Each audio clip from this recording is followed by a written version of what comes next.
Welcome to the Aisle Files, both sides, where we play relationship detectives, uncovering the clues of what makes relationships work and what can get in the way.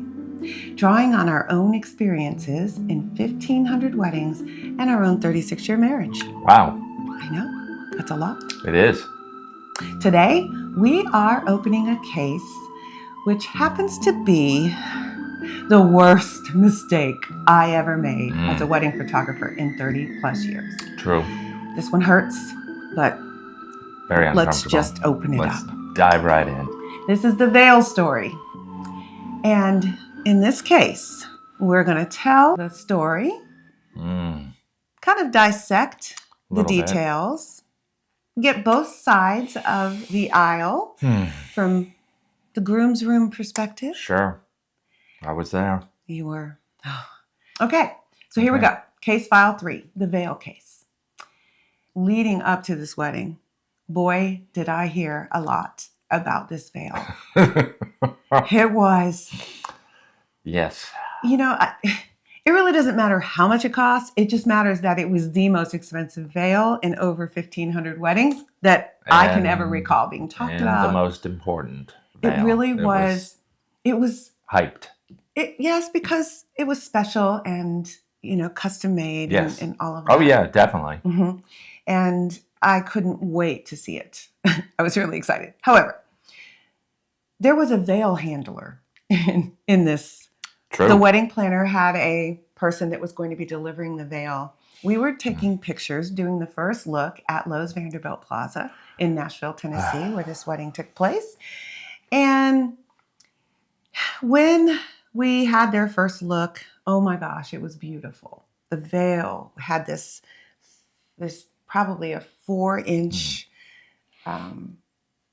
Italian lace on, all the way around. So it was a cathedral length veil because the wedding was going to be at the cathedral across how appropriate the way in Nashville. So this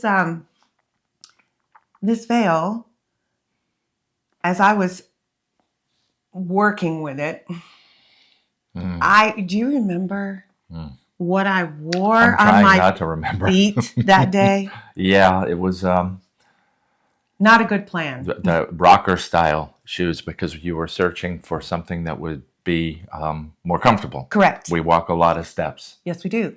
And this was a long day, and we were doing pictures beforehand, and then there was a nice little break in between the photos and the ceremony at a different location. So we had decided to do the pictures at Lowe's Vanderbilt Plaza.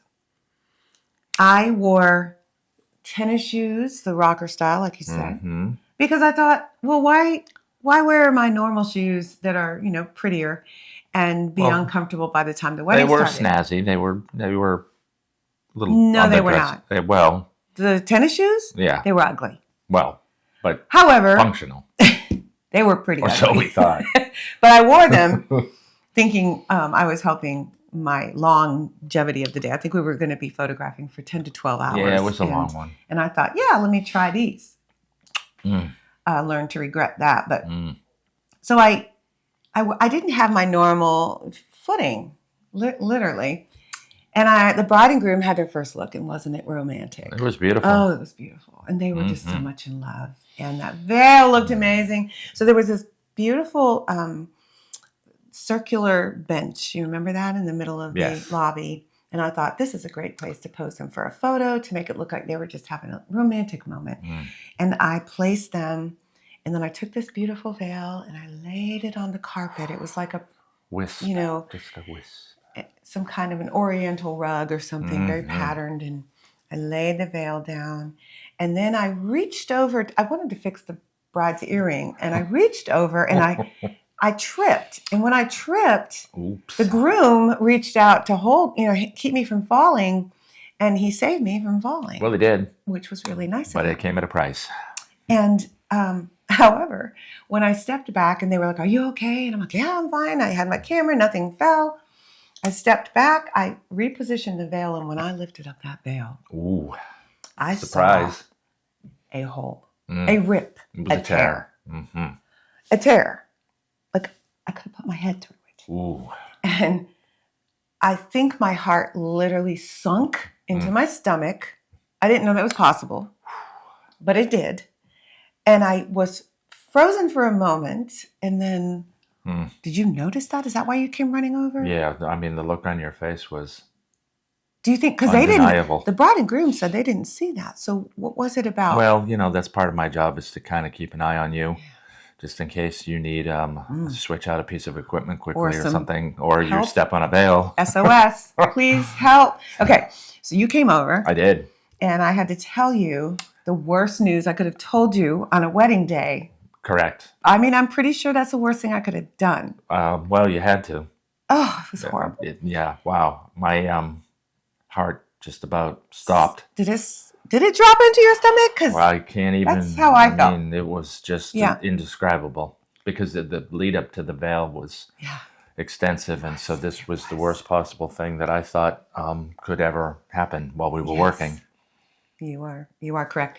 So I think there was a wedding planner. She was wonderful, and she was making sure everything was right. And I think she probably even saw us having a little powwow. So I excused myself from the bride, and bride and groom, Bill and I went over to talk to the planner, and that is where we told the planner what had happened. Correct. Now we're all having a conversation that is extremely important and detailed and dramatic, but we're trying to smile through it. I remember that. Oh, yeah. Really? What happened? How big is it? Is it? And I remember saying it's a hole the size of Texas. I do remember saying that. And Helen's eyes were just like, okay. But we all went into fix-it mode at that moment. Well, you did. I went into panic mode. Were you in panic? Well, you looked like you had of course, crap together. A trained professional. But, on the inside, I'm thinking all kinds of thoughts. Oh, my God, we're working for free today. Can we fix this? How do we replace it? What do we do? What do we do? So I knew that the only thing I could do at that moment was take pictures. Yes. And and I was hoping and praying that I could not reveal this disaster until I could fix it. Somehow. I just knew. So I kept taking pictures. They didn't know anything. And then there was a time when the wedding party was going to meet everyone in the lobby. Yes. So they came down and I thought, you know what? I'm just going to keep the veil in my hand. It was a beautiful lobby with white marble. Oh, it was fantastic. Yeah, white marble floors. And when I laid the veil on the marble floor, you couldn't see it. You couldn't see the tear because it was just blended right in. It blended right in. So I thought, phew, what a relief. So I had the whole wedding party on that beautiful staircase. There was a large wedding party, and had just posed this picture. Was super excited to get this done because I wanted to get into fix-it mode. And then what happened? Well, just when you thought there couldn't be another curveball, there was a banquet at the hotel that evening for the Tennessee Titans. And so we were asked by the security to move off the stairs. I mean, I remember looking over and seeing all of the Titans walking in. But you were coming towards me. Yes. So the security guy walks right in front of me. And I'm stepping back and taking a picture, and he's like, ma'am, you're going to have to get everyone off the stairs. You're going to have to move. Yes. And I look over and I see Jeff Fisher, Eddie George. Large football player people. Who else was there? Oh, God, the whole team. Right. But it was a banquet. Eddie George, it was that time. They were coming in waves. It was it was the time when the Titans were really on the scene and they were really good. So the security guard just he just literally stood right in front of me. Yeah. And he wouldn't let me finish. And he was like, you got to go, you got to go. So the wedding, the event manager, the hotel manager was with them. And she said, it's okay. We're going to escort you into the other lobby. Ooh, another lobby. And I was like, another chance. Okay. All right. We'll move into the other lobby. I was a little bit sad because this was the most beautiful it was grand. Scene. It was just a majestic staircase. But I thought, well, it's a beautiful hotel. I'd never been to the other lobby. I didn't know there was another lobby, but they took us into it. And surprise. Literally black and white. Like We were in the white lobby. We went to the black marble floor lobby And with black guess walls and black columns and guess black. what stood out like a sore thumb? Yeah. So I was already off my game. So were you. We were trying to not have anyone know what was going on. And I laid the veil down on the floor. And there was the tear showing up like it was on display. Right. Size of Texas, I believe you said. I definitely said that. That's a big state. And just when I did that, the maid of honor looked at it. Her eyes got as big as saucers. Big. And she was like, what? And I said, I grabbed her hand and I said, shh, don't make any, don't, just keep the attention off of it. And I moved the veil so it wasn't quite as noticeable. I kind of, anyway, she kind of, another bridesmaid saw it and she said, no. And I said, I'm going to fix this. Right. I'm going to fix this. This is going to be okay. I didn't know how, but I knew we were going to fix it. But it was a stroke of genius. It was very quick thinking on your part. Yeah. So we finished the pictures, and just at the end, as soon as I laid that down one more time, the bride saw it, and she said, what is that? And I lifted the veil up and I said, we're going to talk about that in the getting ready room at the cathedral. So we're ready to go. Don't worry about it. We're going to get it fixed inside. Oh my gosh. So I called. It was a phone a friend moment. Yeah. Phone a professional friend in the wedding business. But she was a couture dress designer who had a line of gorgeous gowns and veils and everything that she made. She was suite mates with us in our studio in Hillsborough Village, which is a really cool little area It was a cool of Nashville. little vibe. And I called her and I was, Karen, I need you. And I ripped the bride's veil, and she actually knew about the veil. Remember that? Because I told her about it. She was just so fascinated with the story. And she said, she knew it was a big deal. She said, Leslie, I'm in Murfreesboro, which is, would have not been able to come for at least an hour. Oh yeah, at least. And she said, but my assistant, Russell, is at a Christmas party downtown, right around the corner. Literally. Literally. So she said, I'm going to call Russell and I'll send him there, and he's got a sewing kit and he'll take care of it. So that was when we were in the car going to the church. I remember talking to her. She was calming me down. Yes. They call her the fairy godmother, right? She literally, with a calm voice, told me everything was going to be okay. Russell was on the scene. I'm still not sure at this point. But yeah, exactly. And then we went to the church. It's a plan, and it's the only plan. And when we got there, Russell was there to meet us. Yes, indeed. He took the veil into a little room, maybe the nursery or something, and he went to work. He did. And it was masterful what he did. Magical. What it ended up looking like was this long tear. Looked like there was just a white thread laying on the veil, like someone had not picked up this. It wasn't puckered. It really was almost, you couldn't see it. I'm feeling better now. A little better. Still got a high blood pressure. But we still think we're going, we don't know. I told the bride when I did go into the room, I was in tears, but I was trying to hold it back. So I had tears coming down, and I was like, Jennifer, we're going to make this right. It's going to be okay. We've got someone coming to repair it and I told her who he was from, and she was like, okay. And she seemed fine. Everything seemed okay. Everybody was still laughing and smiling in the getting ready room. And then Russell comes in the door with this veil, and he lays it out and shows her the fix.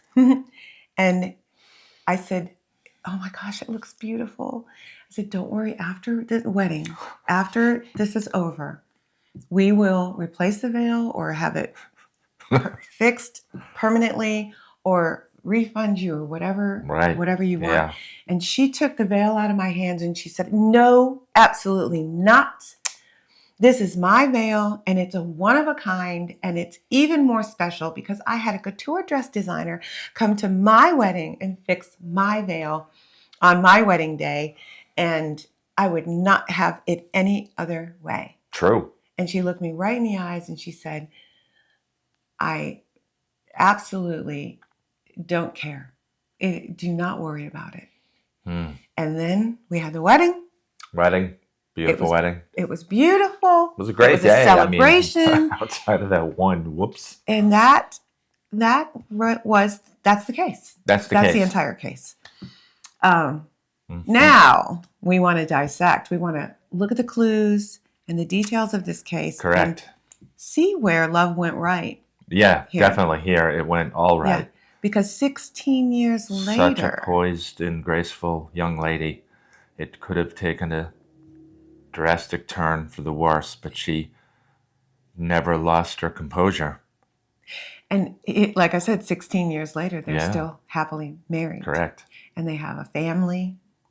And I'm sure that they have had ups and downs and curveballs thrown at them in life. I'm sure of that. And struggles. But my guess would be that they handled it with the same grace. I'm thinking. Compassion, love, forgiveness that they did on their wedding day. Yeah, he was super. So I'm curious about what the groom's room looked like from your perspective. Well, after he realizes. What happens? How did he handle it? Well, he realizes that something has happened, and his energy fed off of her energy. He never missed a beat. He was as calm. Yeah. And he was as composed, and he just trusted that when we explained that we were going to take care of it, he was like, okay, they're going to take care of it. I'm getting married today, so let's just get on with that. Let's make that happen. Yeah. So we were so blessed, so fortunate that both of them were able to quickly analyze the situation, not overreact, because, what are you going to do? You got to get married. Correct. And if the panic is there, the photographs are going to be affected. So and that affected you. Oh, it did. It calmed me down because I was only halfway calm because I'm not a veil guy. I've been around a lot of veils, but I don't know about veil repair. You're also not a mistake guy. And so I made a mistake when I did that. I took a lot of photographs and they were beautiful. And honestly, I don't remember taking a lot of them because my mind was I was trying to multitask. And when she gave us the green light that everything was great, I just settled into the rest of the day like normal.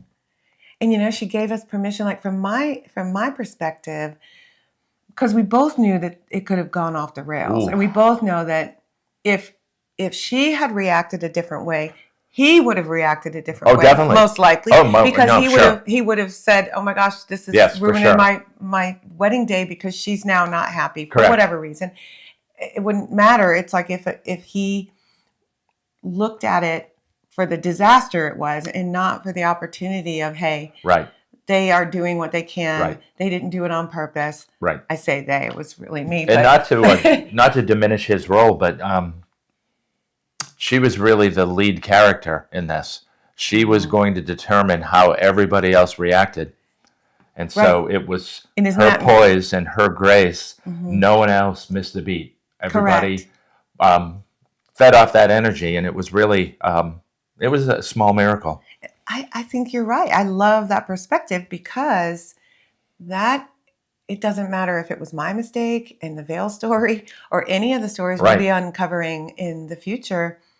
That matters. It does matter. The smallest, tiniest thing can turn into a huge thing in life and on the wedding day. We've seen that. So this bride, what I witnessed was as soon as I looked at her in the eyes, I guess because I was owning up to the mistake. Yeah, you took ownership.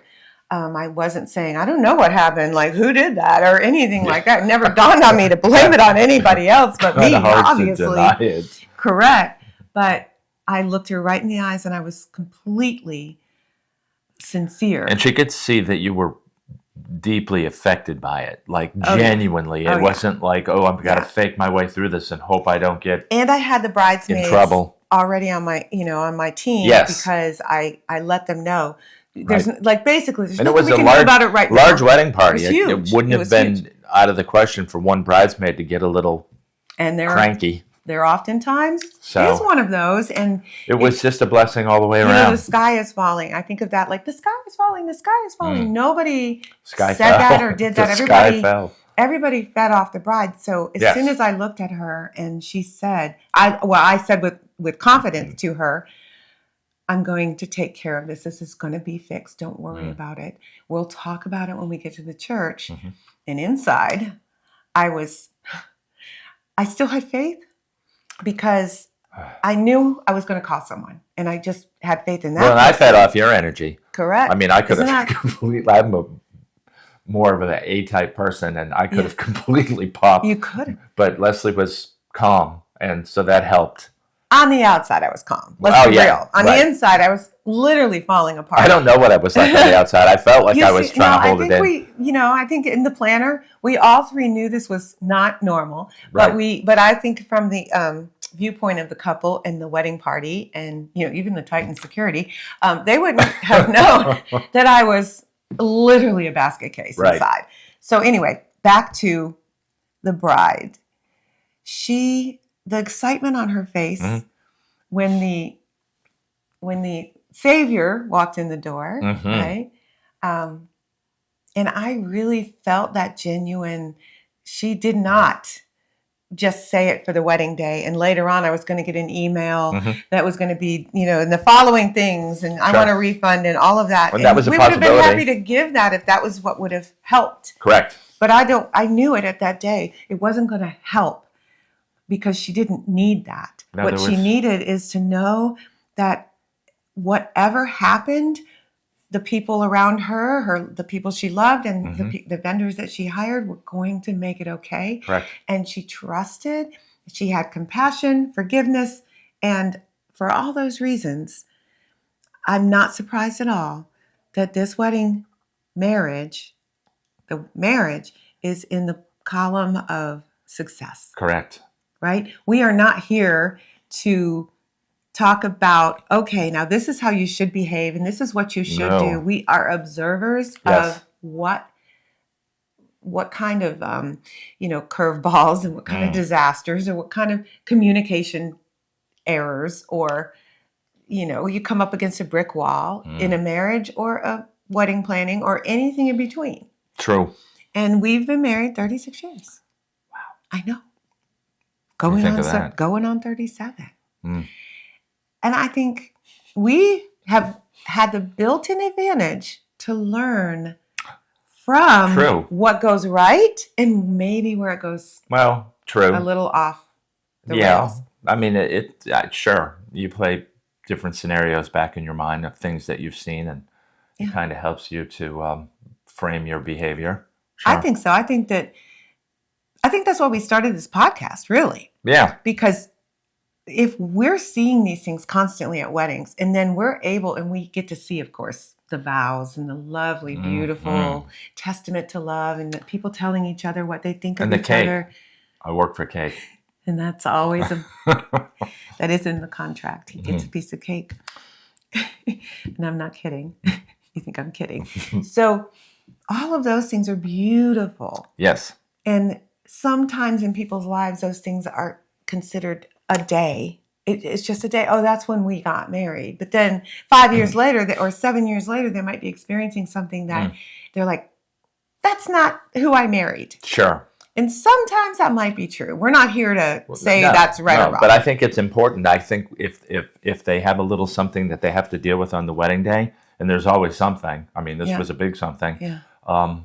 They can fall back on that and the other things that they've dealt with earlier in their relationship to kind of right themselves. If there's some there's always choppy waters in a marriage here and there. We have had some choppy waters.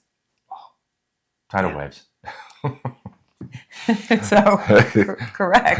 No, and some sharks in the water. But again, this is why we started this channel. Yes. Because it's just a different perspective. It is in no way, shape, or form counseling. No. But because we get the built-in advantage of seeing it from both sides. Right. Live. Witnessing love every time we go to work. Yes. in action. Mm-hmm. And then we can apply that if we go home and we're upset or something happens in our marriage where we're not communicating. There's a way to right the ship and look at it from a loving perspective. Correct. And where am I withholding love in this situation? Where am I looking for what's wrong and not for what's right? Because if you're looking for what's wrong, you'll find it. You will. Mm-hmm. No You'll find a doubt. lot of it. And I think that, in my perspective, and this will be my closing argument, Mm-hmm. in my perspective, that's where most relationships go off the rails. Yeah, I would agree with that. When it becomes more about let's find the negative in this person and the because if situation. You're looking for so just like a case, right? Sure. If there's two detectives and they're both trying to solve a case, if one detective has already made a decision, yes, that person's the guilty party, then it takes sometimes another perspective to say, wait a minute, maybe we're not looking at this case right. Maybe we need to be looking at this criminal or whatever. True. So here we are. I'm Bill. And I'm Leslie. And this is the Aisle Files. Both sides. Now, wait a minute. Send us your stories. Tune in with your stories. Send them to us. DM us. We have shot a boatload of weddings, but we have definitely not seen everything. We have not. And your stories are better than our stories. That's right. They could be. So we want to know. So send them in. That's it. Case closed.